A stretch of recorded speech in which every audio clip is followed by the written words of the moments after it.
boursin baked potato, jambalaya and salad, and blueberries. You know, we've got someone who wants to share the food here. The Oh, do you? seafood. There's a cat in the garden. All right, so I guess you can go ahead and talk about what you're going to talk You about. don't have anything to talk Nope. about? Okay.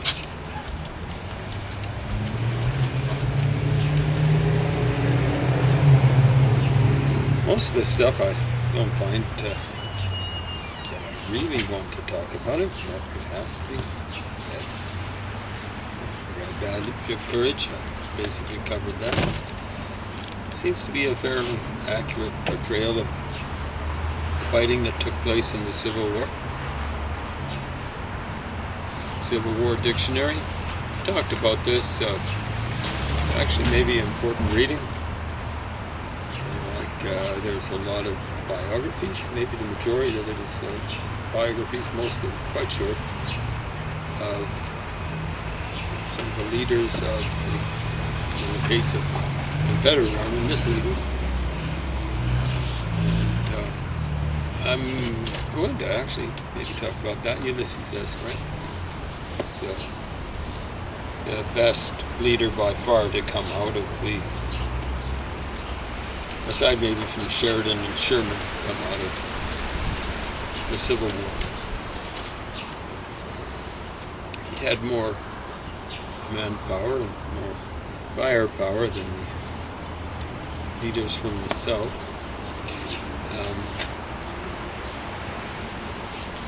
Talked about this, the Army in Vietnam.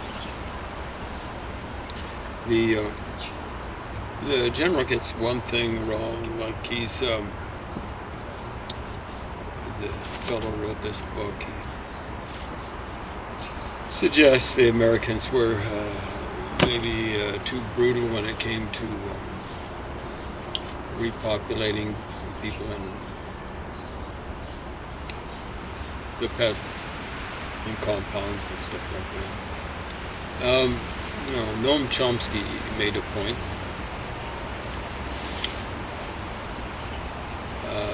Which was, he was trying to excuse communist misbehavior.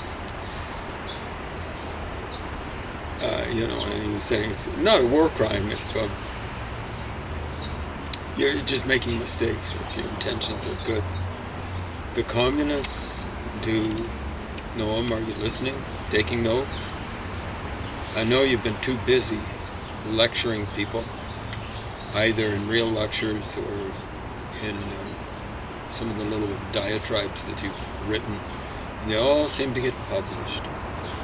But the commies, right from the get-go, once Lenin got into power, it's basically, we're going to be doing revolutionary terrorism. Terrorism, you understand? It's the intent. So when they end up killing tens of millions of people, it's not a mistake. It's just not a mistake. That was a mistake there. No.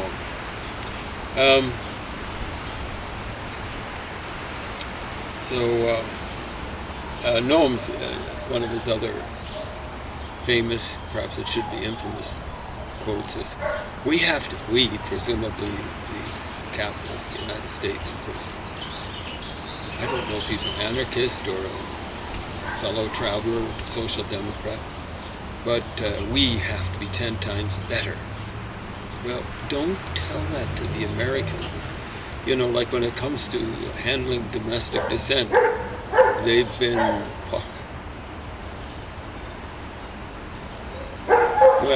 100,000 times better than the Soviets and probably the commies in China too. 1,000,000 times better might be overstating the case somewhere.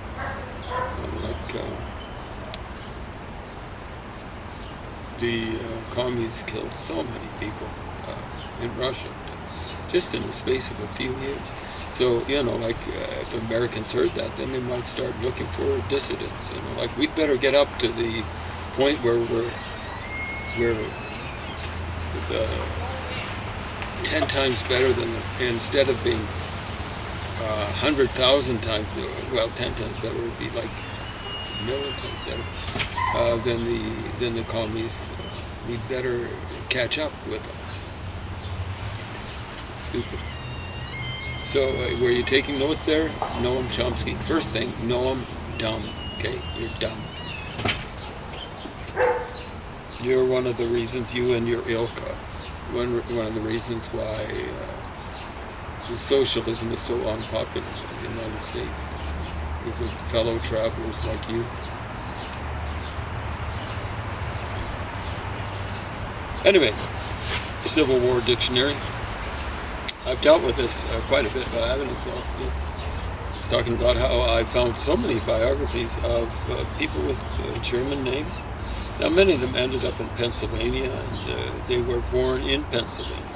Their families ended up in Pennsylvania.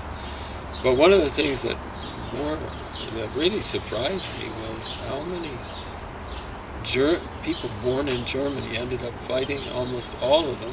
There might have been the occasional exception. Were fighting on the good side, the side of the good guys, the Union side.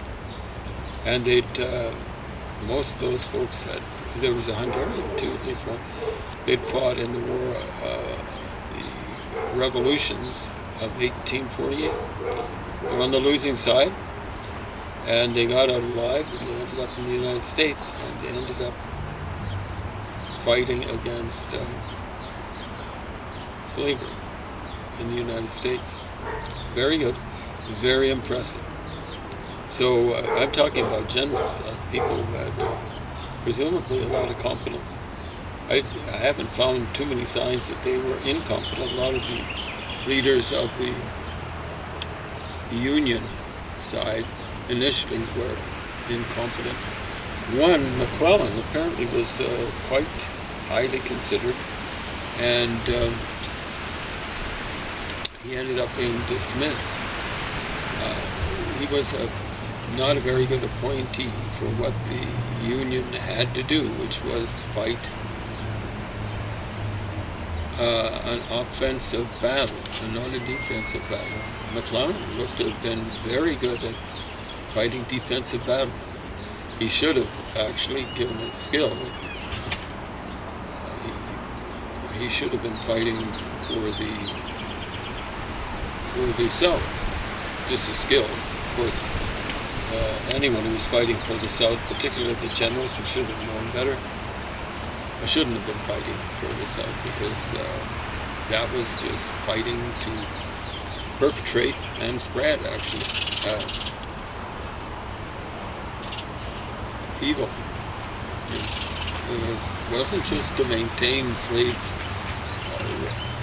rights in the southern part of the United States, but to spread it to newer states that hadn't been part of the original 13 colonies that got independent. So states like Kansas, Missouri, things like that. But one of the things in here, I find in a lot of these books that are about war and army is, like the generals in the United States were mistaken. They thought you got to take the initiative in order to win the war in Vietnam, and fighting a defensive battle in the hamlets and villages, not so much the towns, in the countryside would have been a defensive battle, and that's a no-no. You do what you have to. It's like hockey. You're up against Wayne Gretzky, you better be ready to fight a defensive battle. If you're up against Bobby Orr and Phil Esposito and the Boston Bruins in the 1971 Stanley Cup playoffs, you'd better play defense. It's good if you can counterattack, like the Montreal Canadiens did, and they counteracted very effectively, and they eliminated Boston. I think was in the first round. Boston was a powerhouse. You have to do what will win, just so long as it's not terrorism and stuff like that. The Army didn't want to do that, and they actually disobeyed John F. Kennedy, for years, John F. Kennedy wanted them to do what the British had done successfully in Burma, counterinsurgency. But no, the army didn't want to do that. They disobeyed him. And the names of the guys, like General William, was that his first name? Westmoreland, should go down in history as some of the stupidest generals to ever come down the pike, because they had all sorts of firepower, and they eventually ended up with all sorts of manpower. I think there was more than 500,000 soldiers, American soldiers, in Vietnam before the Americans finally decided to withdraw. Now, in this book, there's been this love affair for Robert E. Lee, going right, and in the North too, going right back to the Civil War itself. Everyone thinks, man, oh man. I think in here it says one of the greatest generals in the army leaders in the history of the world. There are a variety of different Lees, including offspring of Robert E. Lee.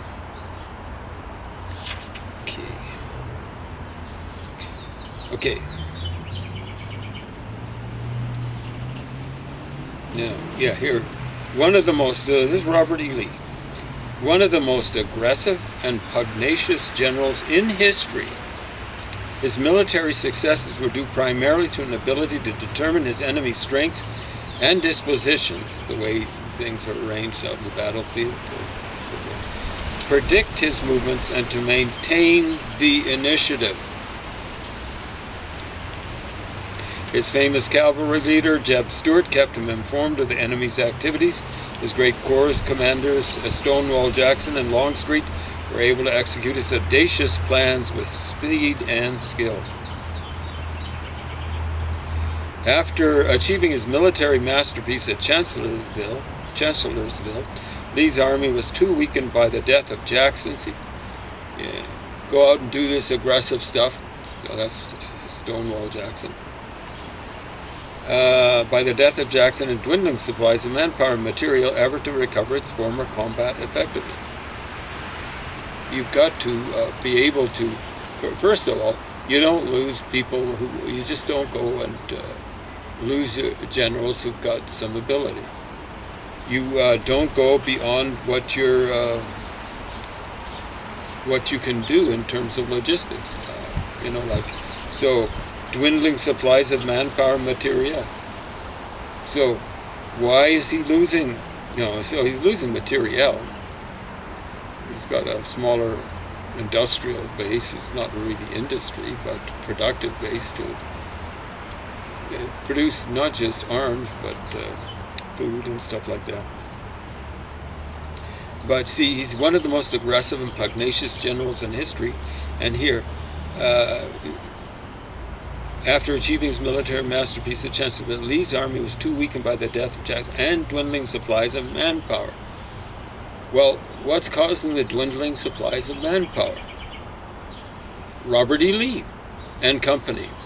All these guys that are taking the initiative and being aggressive and pugnacious.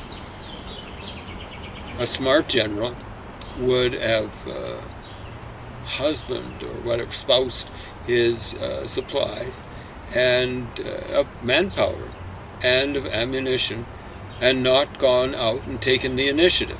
An example is Gettysburg. Gettysburg, he wasn't defending the South. Gettysburg,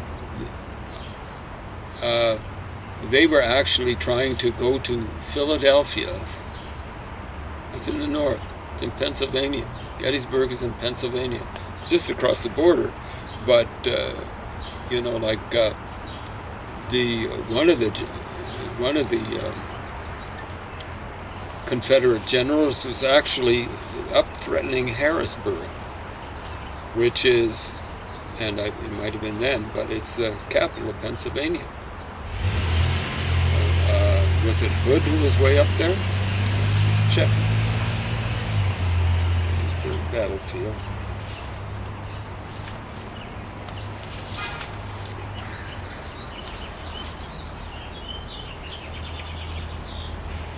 Rhodes and Johnson, up at a place called Carlisle, which is just west of Harrisburg on the railway line that existed back then. And they had off to the significantly east of Gettysburg, right on the, what is the name of that river? The Susquehanna? Or the Schuylkill? I think it's the Susquehanna. That goes up through Harrisburg. So Early is just a, basically a spit away from there. Ewell is there as well, or was there before Gettysburg, and then they had to come back. I guess they didn't want to have to get cut off away from home. So Robert E. Lee McClellan was the wrong type of guy. Came very close in what is the 7 days battle or something like that, or battles. He was very close to Richmond fairly early in the war. I think it might have been 1862, and he ran into some trouble and he was trying to retreat out of there. I'm not sure why. I think he was afraid of incurring a lot of losses, but he went to, he'd come up one way, I think through the York Peninsula, and then wanted to evacuate down south of there. And it might have been the mouth of the Appomattox River, and he got into a defensive position just before where he was going to go debark and stuff or embark, and I think it's called Malvern Hill. And what happened to Malvern Hill, so I don't think Lee was involved with this, but it might have been a little early. But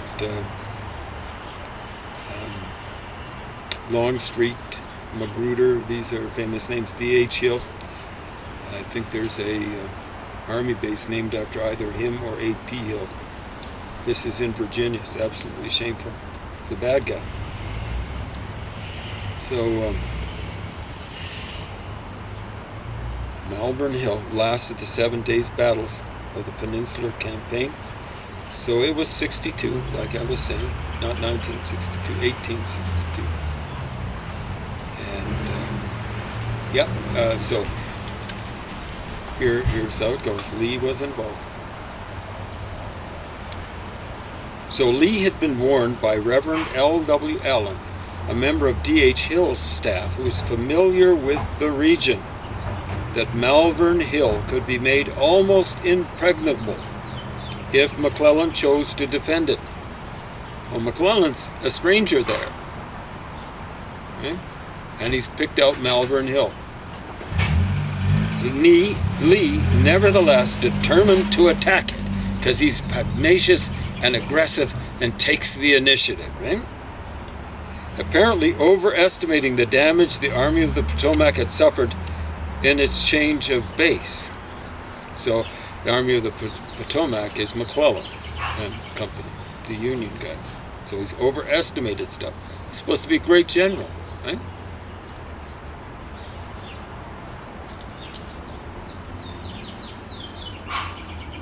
Now let's see what happened. Spoiler alert, we're going to see what happened.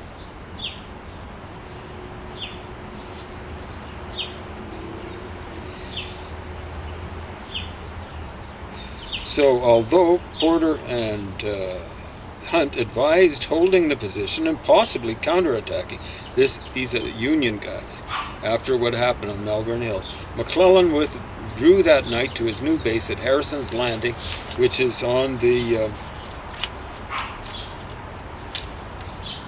James River, which, which is south of the York Peninsula, not the Appomattox. James River, and Harrison's Landing, and entrenched. So Harrison's Landing is, I think, right on that river. Oh no, it's off to the right, but with Landing, his losses had been 3,214, while Lee's had been 5,355. Brilliant.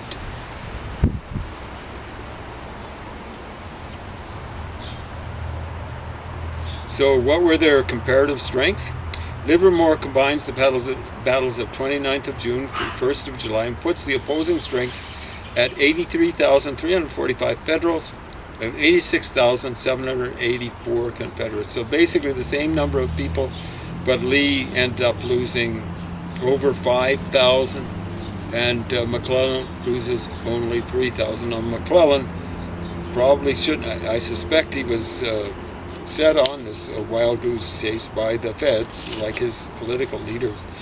It wasn't well advised, because when you're on the attack, you better have more people, all other things being equal, more soldiers than the people on the defense. But so yeah, eventually, of course, the Union troops were vastly outnumbering the Confederates. But there you have it. Lee, McClellan was actually, I think, a better general. Like he was maybe, he was smart to get out of that situation. He didn't have the manpower. Basically started off with the same amount. And he just set up a defensive position. He kept on kind of like backing up. And he got away, I've calculated, and it's stunning how many. I think there was only one battle of those 7 days battles where Lee didn't lose more people than and this is in Virginia. They know the terrain. They got folks they've got spies all over the place. It's just anyone who's a native of Virginia living there will tell the Confederate troops, generals or whatever, where the Union guys are, where they're going, all this sort of stuff. And but McClellan got his guys out of there without losing a lot of guys. But no, Lee was an idiot, right? And you got that right from the entry on Lee, one of the most pugnacious and aggressive leaders in the history of the world. And then eventually, like this, within a paragraph, they're saying he ran out of manpower. Well, whose fault is that? It's Robert E. Lee. You got to fight with what you've got. You don't go around, if you've got less manpower, like the Confederates had, vis-a-vis the Union, the Federals, you can't go around wasting them, making all sorts of charges here, there, and yon. Jeb Stuart died. He was too aggressive. He wasn't made for that kind of war, the war that the Confederacy should have been fighting. There was another, like the Gettysburg. Like in here it says, oh, so this is, they're not on home territory anymore, the Confeds. Lee's involved. They won the first 2 days. Awesome. Yeah, that's like winning the first 2 periods in hockey, and you lose the whole thing. Like, for what? Like, what's the point? You try and, why didn't Lee pull out after 2 days? After they'd won, killed a lot of Federal soldiers. I don't know. It was because he was pugnacious and aggressive. He wanted to maintain the initiative. He eventually would have kept on going until he'd lost. So, you look at, there are these ridges in the Gettysburg area running north-south. I think one is called Seminary Ridge and Cemetery Ridge. And it was Cemetery Ridge where they met their comeuppance. They say it's the turning point of the Civil War. Initially, they thought it was someplace, I don't know how to pronounce it, Antietam or something like that. That one's in Maryland, but again in the north. But I don't know. You know, like you look at what's happening. I'll show you a big map. Yeah, Cemetery Ridge. Seminary Ridge. So here they are. They're behaving aggressively. They've come up into Union territory, so Seminary Ridge. This is where the last battle took place. And they just kept on coming towards the... Why would you...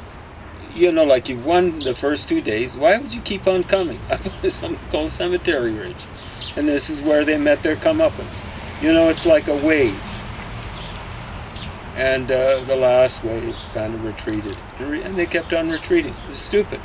It's Robert E. Lee behaving like a mad dog. He was a mad dog, pugnacious and aggressive. One of the most pugnacious and aggressive generals in history. Taking the initiative in and of itself isn't a sign of brilliance. Classic example, a guy called Adolf Hitler. He's a mad dog. Didn't believe in retreat. You were taking your life in your hands, literally.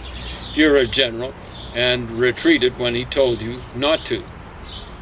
And there's a guy called von Paulus who had the misfortune of leading, I don't know what it was, the 6th Army or something like that, around Stalingrad when the Soviets counterattacked. And they believe it was in the winter time, maybe 43. And it went bad for him. And he wanted to retreat and save his soldiers. But no, Hitler told him, no, not a step back. And so the Soviets, well, you know, this is kind of like easy. And they basically did a pincher movement that ended up closing off any possible retreat. And, you know, it's wintertime, the Germans weren't properly supplied in terms of gear for cold weather. And they were trying, you know, Hermann Goering was saying to Hitler, well, I'll drop in some supplies, you know, food and stuff like that. Well, wasn't able to do that much about it, like until winter breaks. Huh? Is that, Herman, is that going to happen? But those guys got captured. I don't know how many, it was maybe 300,000 or something like that. I don't think too many of those guys survived in Russian prison camps. It's funny, like I used to work at the museum here in Lethbridge, and it was funny, but in a sad kind of way, to see German tourists coming in. But, you know, Lethbridge was actually, had a prisoner of war camp during World War II. And the German prisoners of war had been out here. It was kind of reminiscing about being in a holiday camp. Compare and contrast being a German prisoner in Russia, or a Russian prisoner, or any sort of a prisoner really in Nazi Germany. Anyway, I want to emphasize that, you know, like this thing about initiative. Yeah,